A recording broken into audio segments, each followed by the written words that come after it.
झटपट झटपट करते हैं इस झटपट व्लॉग को स्टार्ट। तो हेलो जी, अस्सलाम वालेकुम, सुबह बखैर। कैसे हैं आप सब? उम्मीद करती हूँ सब ठीक होंगे, खैर आफियत से होंगे। मैं भी एकदम ठीक हूँ। तो चले, मॉर्निंग का आगाज़ हो चुका है। नाश्ता बना के, नाश्ता करके, नाश्ते से फ्री होके, बर्तन सारे सिंक में डाल के अब मैं आ गई हूँ किचन की तरफ।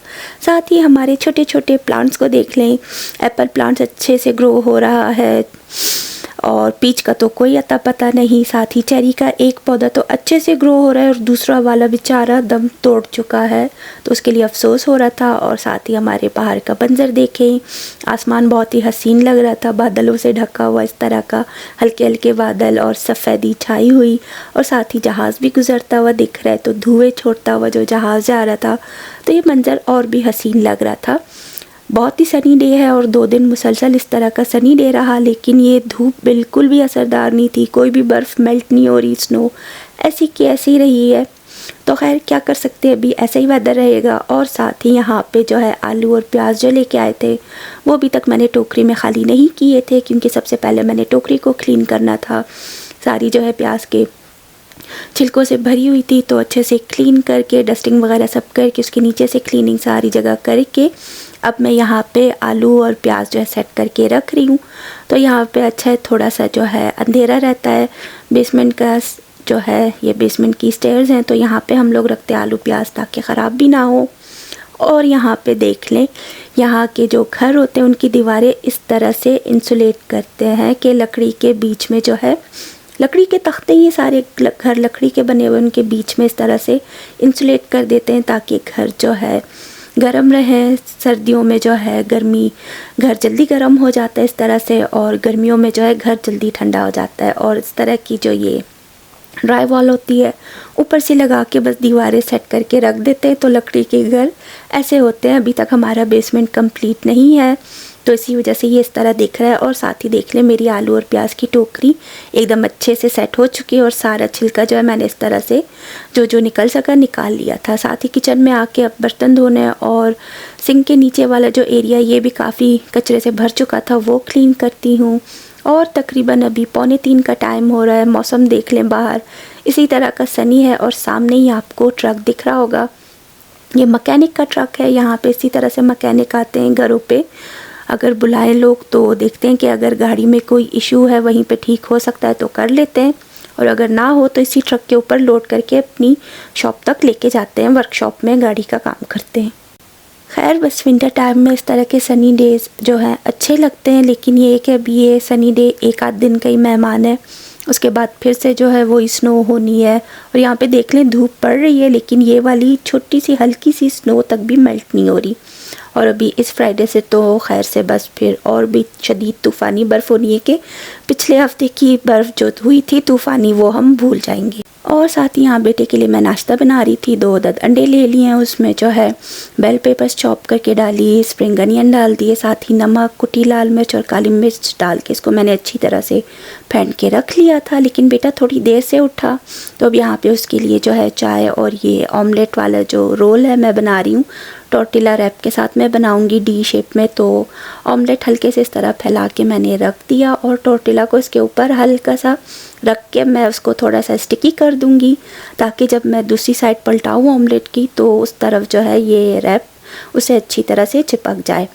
तो दूसरी साइड पे मैंने एक और पैन रख दिया था, क्योंकि इस वाले पैन में तो ऑयल है, और टॉर्टिला रैप अगर मैं फ़ोल्ड करके उसी पे रखती तो वो बहुत ही ऑयली हो जाता। तो यहाँ पे ऑमलेट को पलटा के अब मैंने रैप को उसके ऊपर रख दिया है, उसको अच्छी तरह से उसके साथ मैंने अटैच कर लिया कि चिपक जाए। अब दूसरे पैन में रख के ऊपर से मैंने चीज़ स्प्रेड कर दी, चाहे मोज़रेला चीज़ है, और इसको मैं अच्छी तरह से फ़ोल्ड कर लूँगी इस तरह डी शेप में। ये मुझसे हो ही नहीं रहता, बड़ी मुश्किल से, क्योंकि रोटी गर्म भी आ चुकी थी, तो बहुत ही मुश्किल से हुआ। बस फिर करते करते दूसरा वाला भी इसी तरह से मैंने बना लिया और उनको साइड पे करके रख दिया था बेटे के लिए कि वो आके नाश्ता कर ले। और अच्छा हुआ कि थोड़ी देर में वो नीचे आ चुका था, तो उसने अपना नाश्ता वाश्ता कर लिया। हालांकि काफ़ी लेट हो चुका था, लेकिन फिर भी जो है जो मैंने चीज़ सोची थी उस हिसाब से वो देर से तो उठा, लेकिन उसके लिए बना दिया, उसने नाश्ता कर लिया।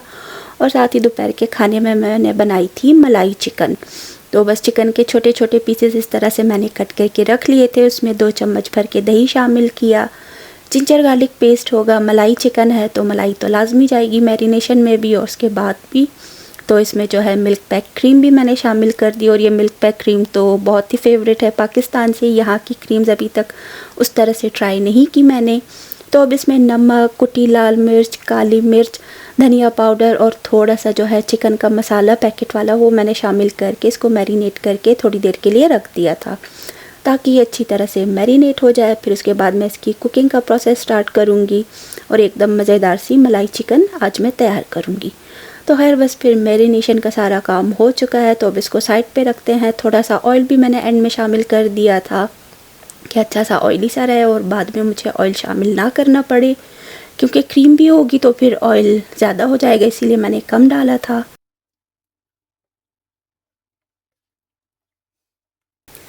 बस फिर उसके बाद मैंने इसको चूल्हे के ऊपर धीमी आंच पे रख दिया। साथ ही फ्राई अनियन मेरे पास रखी थी, तो वो मैंने ऊपर से डाल के इसको धीमी आंच पे रख दिया ताकि इसका पानी अच्छी तरह से निकल आए।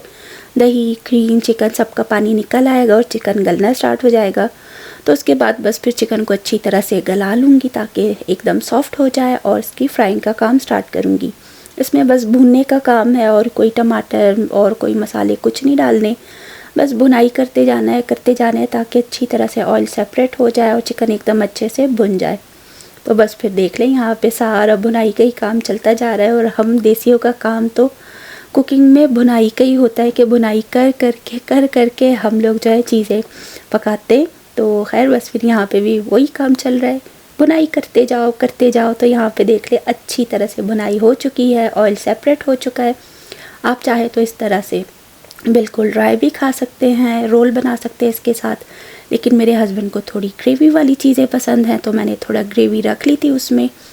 यहाँ पे देख ले अब थोड़ा और पानी शामिल कर दिया, चिकन बहुत ही अच्छे से गल चुका था, तो अब इसकी ग्रेवी जैसी बना ली थी मैंने। और अब एंड में जो है इसके ऊपर थोड़ा गरम मसाला, थोड़ी और क्रीम और साथ ही कटी हुई अदरक मैं डाल दूँगी, बारीक कटी हुई अदरक है।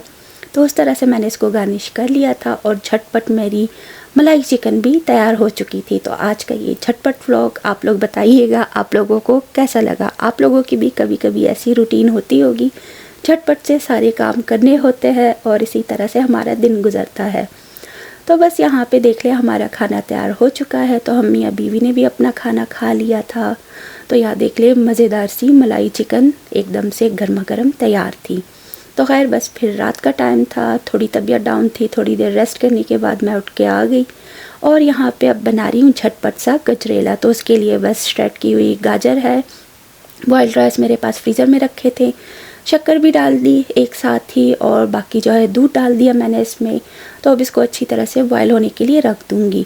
तो एकदम अच्छे से बॉयल होते होते एकदम से कटता जाएगा और थिक होता जाएगा। साथ ही बेटे के लिए बना रही थी मीट बॉल स्पैगेटी, चिकन के कोफ्ते जो बना के रखे थे तो वो मैंने यूज़ कर लिए। स्पैगेटी भी थोड़ी सी थी तो बॉयल हो रही है और यहाँ पे जो है मीट बॉल स्पैगेटी एकदम मज़ेदार सी तैयार हो चुकी है। ऊपर से स्प्रिंग अनियन और गरम मसाला डाल के भी तैयार करके इसको मैंने दम करके रख दिया था। मसालेदार सी बनाई है। साथ ही गजरेला देखें यहाँ पे कड़ के थिक होता जा रहा है। तो बस जब अच्छे से थिक होने लगा तो एंड में जो है मैंने ड्राई मिल्क पाउडर थोड़ा थोड़ा करके शामिल किया ताकि थोड़ा सा जो है खोए जैसी शक्ल बन जाए इसकी और टेस्ट भी उस तरह से आए। तो बस फिर इसको भी मिक्स करके थोड़े बारीक कटे हुए पिस्ते रखे थे वो मैंने इसमें शामिल कर दिए और बाकी थोड़ा मैंने सेव कर लिए थे ऊपर से गार्निशिंग के लिए। तो अब यहाँ पे अच्छे से थिक हो रहा था तो चूल्हा बंद कर दिया, बस बाउल में निकाल के रख दिया और ऊपर से गार्निशिंग कर ली। तो आप लोग बताइएगा मेरे झटपट सा व्लॉग कैसा था। उम्मीद करती हूँ पसंद करेंगे। मैं मिलूँगी आप सबसे अगले व्लॉग में। फ़िलहाल के लिए अल्लाह हाफिज़।